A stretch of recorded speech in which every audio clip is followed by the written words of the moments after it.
لا إله إلا الله لا إله إلا الله لا إله El-İmran tefsiri 159. ayetin başlap okuyumuz inşallah. Bismillah, elhamdülillah, salatu vesselamu ala Resulillah ve ala alihi ve sahbihi ve sellem. Amma ba'd. Esselamu aleyküm ve rahmetullahi ve berekatuhu. Tövende dehtanlağa İbn Kesir rahimahullah'ın Kur'an-ı Kerim tefsiri Uygurca tercümesi El-İmran suresi 159. ayetin başlap okuyumuz inşallah. Ba'de euzu billahi mineşşeytanirracim.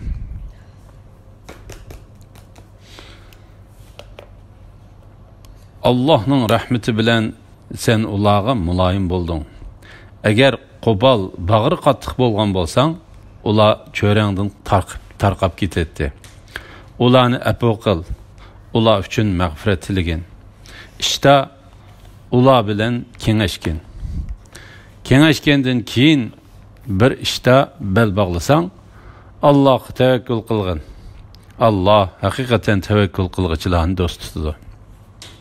Eğer Allah sizlerge yardım berse, sizlerni hiç kişi yenilmeydi. Eğer Allah sizlerge yardımını terk etse, Allah'tan başka sizlerge kim yardım berdi? Müminler yalğız Allah'a tevekkül kılsın. Yani hem işini Allah'a tavşırsın. Hiç kandak bir peygamber ganimetke hıyanet kılmaydı. Yani bunu tesavvur kılgıl bulmaydı.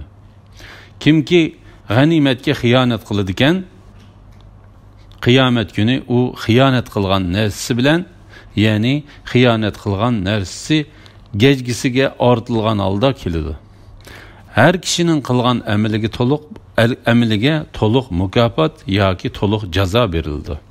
Ulağa yaxşılarning savabını kemaytib etib, asilarning jazasını aşırıb etib zulüm kılınmaydı.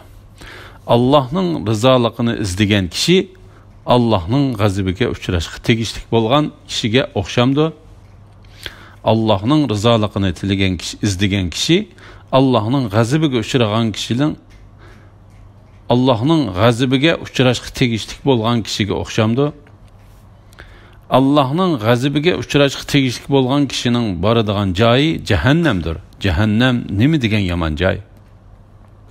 Allah'ın dergahida ulanın derecesi türlük buludu.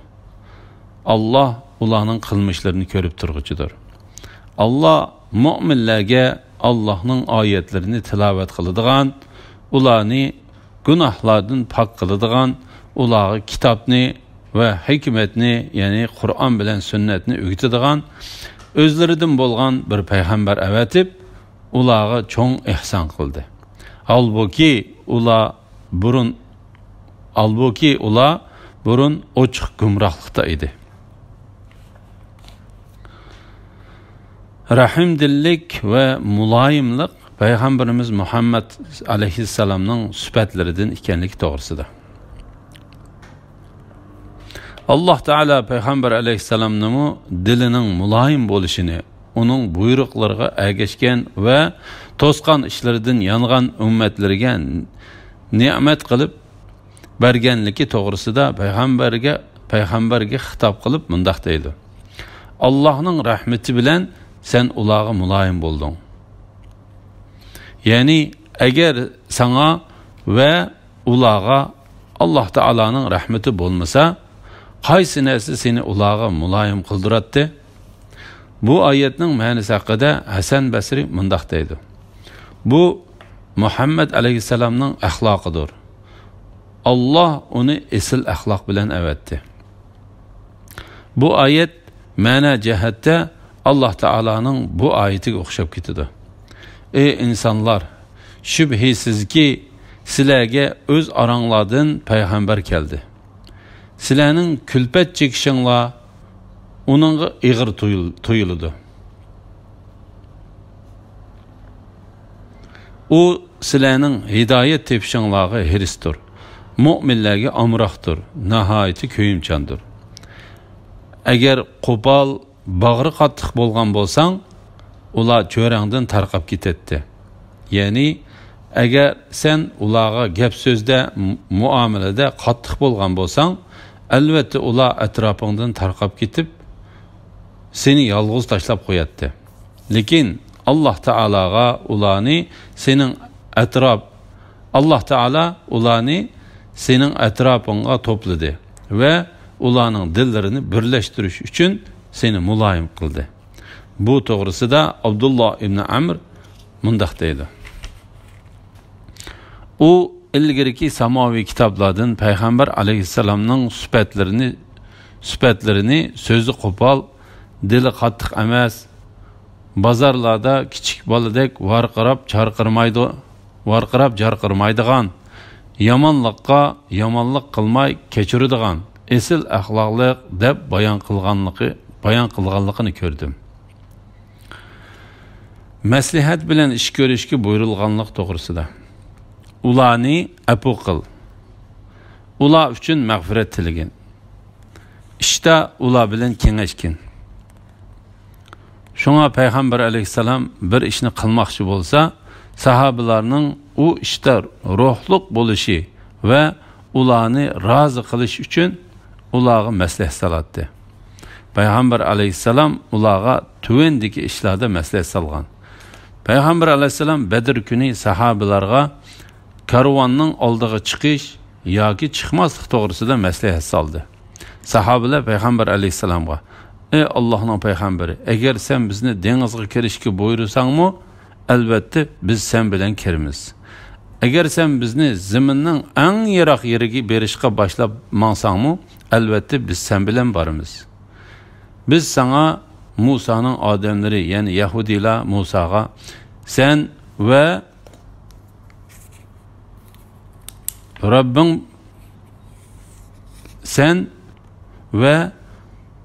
Rabbin berip ikkinla urushib kelinglar. Sen ve Rabbin berip ikkinla urushib kelinglar. Biz bu yerde o'ltirib turayli degandek demaymiz. Ve lekin biz sen mang'in, biz sen bilan birga mang'amiz. Urushlarda oldingda yoki ikki yoningda turamiz deymiz. Yana bu kuni Peygamber aleyhisselam sahabalarga urush qiladigan o'rinning qayerda bo'lishi kerakligi to'g'risida maslahat soldi. Munzir ibn Amr Mu'naq Laymut degan sahabi düşmanning oldiga azroq ilgirlash maslahatini berdi. Peygamber aleyhisselam sahabalarga Uhud urushida Medinede turuş yoki düşmanning oldiga chiqish to'g'risida maslahat soldi. Peygamber aleyhisselam sahabalarga Uhud urushida Medinede turuş yoki düşmanning oldiga chiqish to'g'risida maslahat soldi. Sahabalarning ko'pinchisi düşmanning oldiga chiqish planini ko'rsatdi. Shuning bilan sahabalar düşmanning oldiga chiqdi. Xandaq urush kuni kafirlar bilan ularga şu yillik Medinening barliq mevasining 1/3 qismini berish sharti bilan sulh tuzish to'g'risida maslahat soldi. Peygamber aleyhisselamga Said ibn Muaz bilan Said ibn Ubada qo'shilmadi. Shuning bilan Peygamber aleyhisselam sulh tuzishni amaldan qoldirdi. Ularga Hudaybiya kuni mushriklarning ballariga hujum qilish to'g'risida maslahat soldi. Ondan Abu Bakr Siddiq Peygamber aleyhisselamga: "Biz bu yerga urush qilib kelmadik, umra qilg'ili keldik" deganda Peygamber aleyhisselam uning so'ziga qo'shildi. Ayşe radhiyallohu anhaga bo'hton chapilinib qolgan vaqada Peygamber aleyhisselam mundaq dedi: "Ey musulmonlar guruhi, sizlar menga mening ayollarimni ayıplagan va ularga tuhmat chaplagan kishi to'g'risida maslahat beringlar. Allohning nomi bilan qasamki, men ayollarimning biror yomon ish qilganligini bilmayman. Bo'hton chaplaganlar ayollarimni kimlarga chetib bo'hton chaplaydi? Allah'ın namı bilen qasamki, men böhtan çaplanğan kişide yaxşılıqdan başqasını bilmeymen.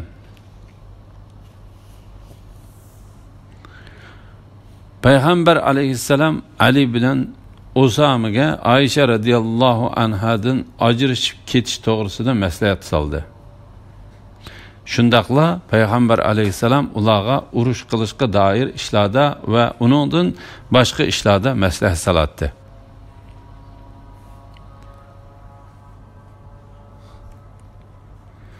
İbn Majah Abu Hurayra radiyallahu anhudan Peygamber aleyhisselamning mundaq deganligini rivoyat qildi. Maslahat seling'uchi amanet qabul qiling'uchidir. Maslahat seling'uchi amanet qabul qilg'uchidir. Afwan. Maslahat seling'uchi amanet qabul qilg'uchidir.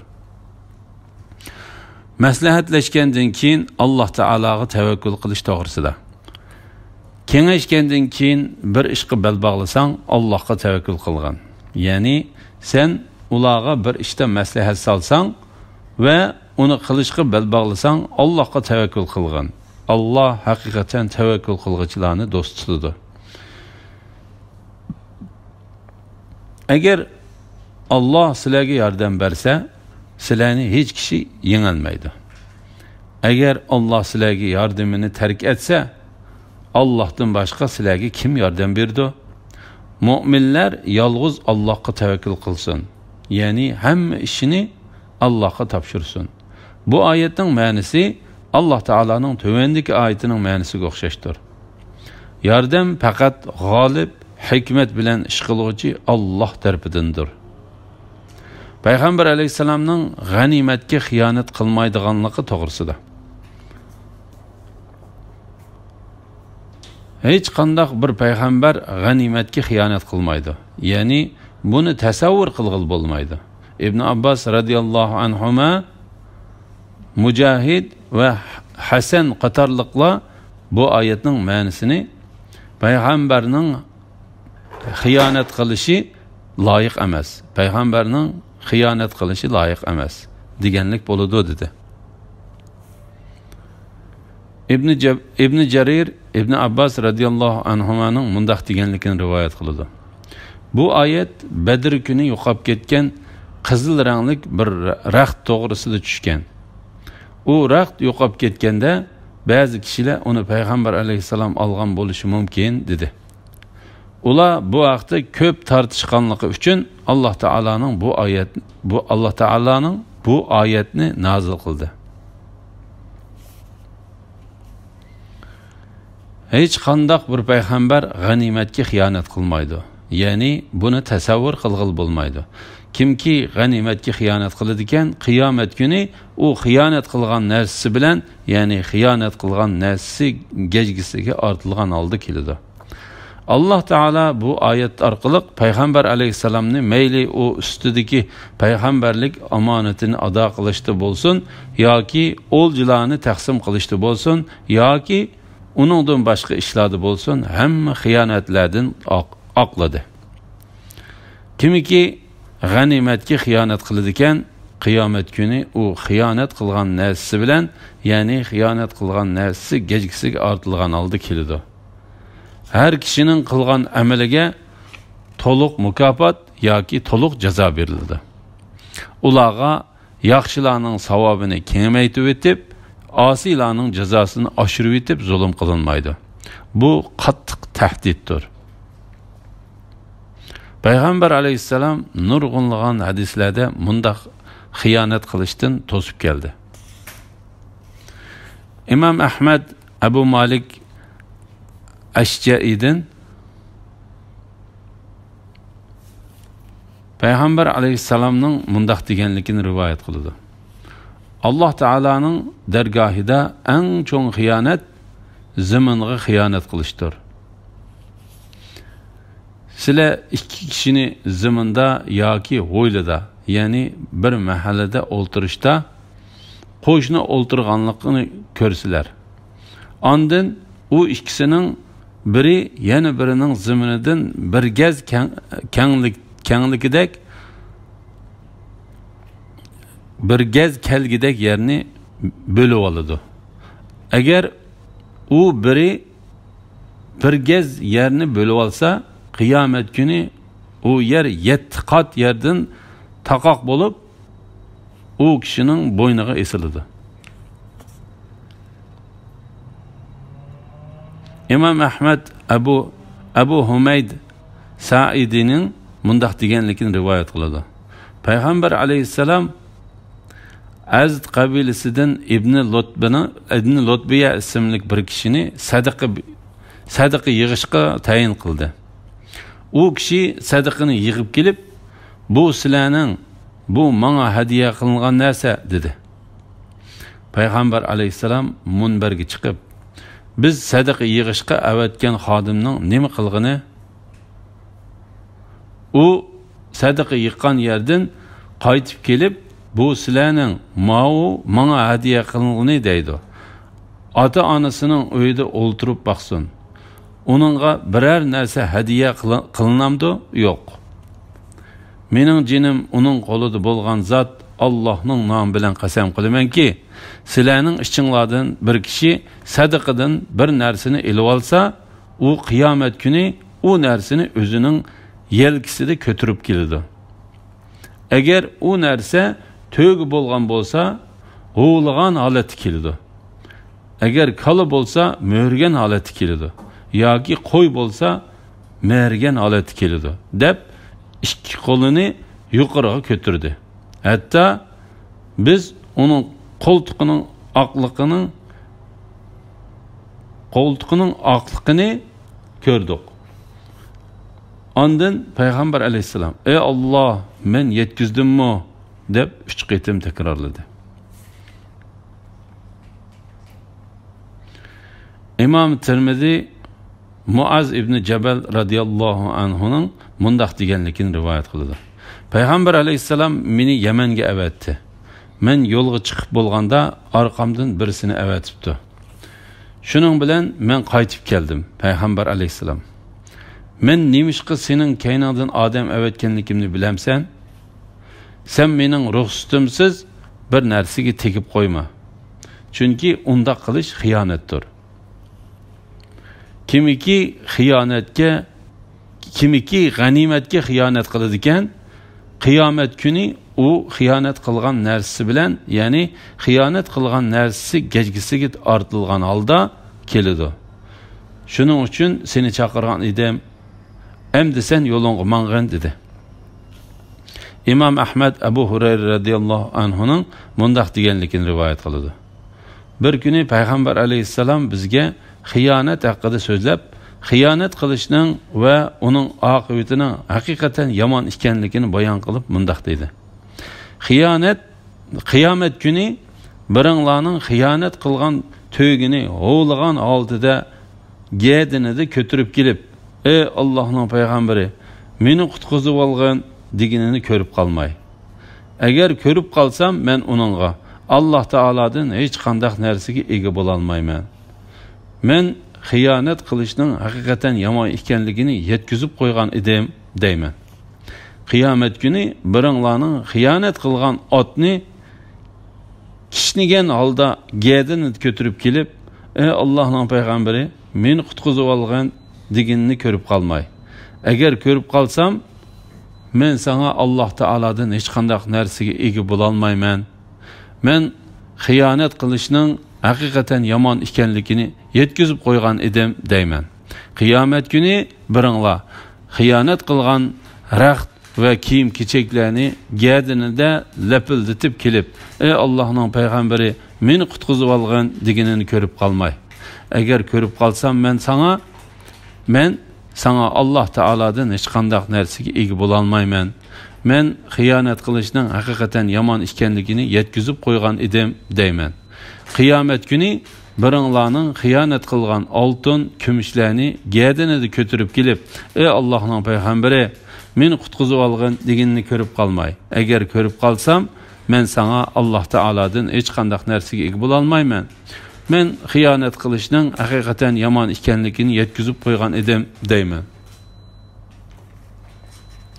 İmam Ahmed Ömer ibn Hattab radiyallohu anhuning mundaq deganligini rivoyat qiladi. Xaybar kuni sahobalardan bir turkum kishilar kelib, paloni shahid bo'ldi, pustoni shahid bo'ldi deyishib, bir odamga kelib, bu mi shahid bo'ldi deyishdi. Payg'ambar alayhisalom, "Yo'q, sheksiz men uni xiyonat qilgan bir ton yoki bir purkanchining sababidan do'zaxni ko'rdim" dedi. Ondan Payg'ambar alayhisalom, "Ey Umar, sen berib kishilarning orasida jannatga faqat mu'minlar kiralaydi deb jakarlagan" dedi. Ondan men chiqib jannatga faqat mu'minlar kiralaydi deb jakaladim. Ishonchlik odam bilan xiyonatchining barobar bo'lmaydiganligi to'g'risida. Allohning roziligini izlagan kishi Allohning g'azabiga uchrashga tegishlik bo'lgan kishiga o'xshamdi. Allohning g'azabiga uchrashga tegishlik bo'lgan kishining boradigan joyi jahannamdir. Jahannam nima degan yomon joy?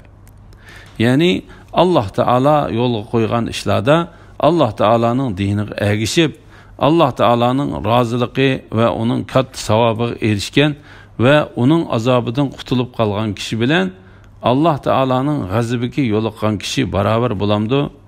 Qiyomat kuni Alloh taolaning g'azabiga yo'liqqan kishining o'rni jahannamdir. Jahannam nima degan yomon o'rin? Bu haqda kelgan oyatlar nihoyat ko'pdir. Tuvendagi oyatlar bu oyatlarning qatoridandir. Ey Muhammad sallallohu alayhi vasallam, Rabbing tarafidan sana nozil qilingan narsaning haq ekanligini biladigan odam haqni ko'rmaydigan dili ko'r odam bilan o'xshash bo'lamdi. Biz yaxshi va'dani qilgan, ya'ni jannatni va'da qilgan odam uni topadi. U dunyo tirikchiligidagi foydalanadigan narsalar bilan biz foydalandiramiz. U dunyo tirikchiligidagi foydalanadigan narsalar bilan biz foydalandirgan.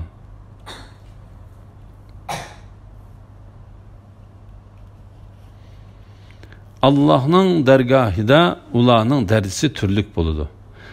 Bu oyatning ma'nosi haqida Hasan Basri va Muhammad ibn Ishoq yaxshi kishilar va yomon kishilarmi darajaga bo'linadi dedi.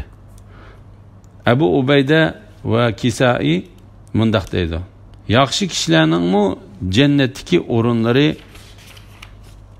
farqli bo'ladi. Yomon kishilarningmi do'zaxdagi o'rinlari farqli bo'ladi. Alloh taolo bu vaqtda mundaq deydi: oxiratda har odamning qilgan amaliga yarasha darajasi bo'ladi. Alloh ularning qilmishlarini ko'rib turguchidir. Ya'ni Alloh taolo ularning qilgan ishlarining ajrini to'liq beradi. Ularning qilgan yaxshi ishlaridan kichikkinini tutib qilinmaydi.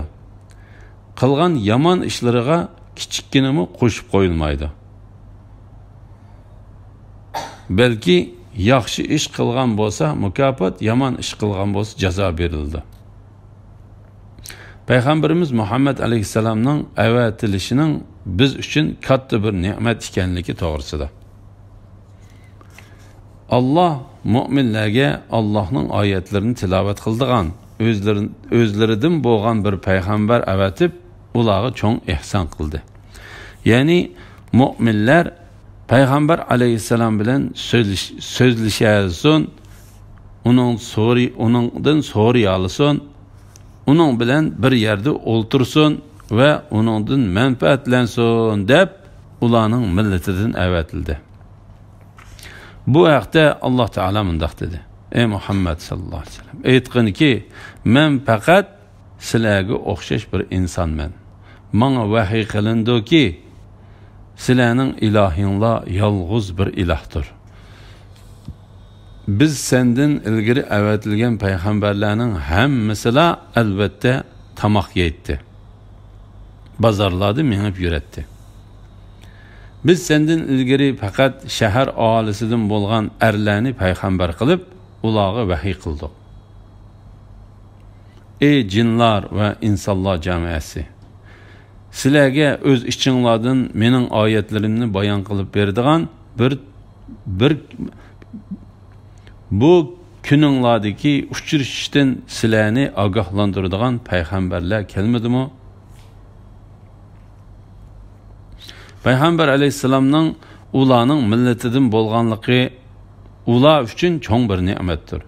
Agar payg'ambar ulardan bo'lsa, ular uning bilan so'zlasha oladi va tushunilmagan narsalar bo'lsa, uningdan so'ray oladi. Shunga Alloh taolo mundaq dedi: Allohning oyatlarini tilovat qiladigan, ya'ni Qur'onni o'qib beradigan, pok qiladigan, ya'ni ularning shirk aqidasi va islomga kirishdan burungi ularga singib ketgan nachar axloq va buzuq aqidalardan ularni poklash uchun ularni yaxshilikqa buyuradigan va yomonlikdan to'sadigan kitobni va hikmatni, ya'ni Qur'on bilan sunnatni o'rgatadigan bir payg'ambarni avatib ularga cho'ng ihson qildi. Halbuki ular burun